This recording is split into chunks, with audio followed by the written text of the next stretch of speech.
ఈ 16వ శాసనసభలో సభ్యులైనటువంటి జగన్మోహన్ రెడ్డి గారు 24/6/2024 తేదీన నాకు ఒక లేఖ రాశారండి.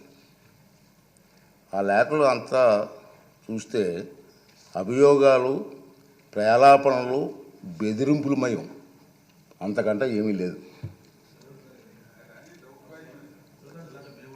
దానికి తోడు తనకు ప్రతిపక్ష నాయకుడి హోదా అర్హత ఉందంటూ అసంబద్ధ వాదన చేస్తున్నారు. మీరందరూ చూస్తున్నారు టీవీలో దీన్ని. కానీ ఆ లేఖలో ఎలాంటి ప్రత్యేక అభ్యర్థన లేదన్న విషయాన్ని మీరందరూ గమనించాలి. ఈ లేఖ రాసిన కొద్ది రోజుల తర్వాత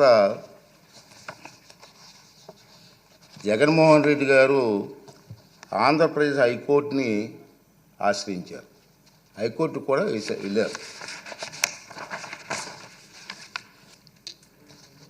విచిత్రం ఏమిటంటే తనకు ప్రతిపక్ష నాయకుడిగా ప్రకటించవలసిందిగా శాసనసభ కార్యదర్శిని, స్పీకర్ కార్యదర్శిని ఆదేశించాలని ఆ రిట్ పిటిషన్లో విజ్ఞప్తి చేశారు.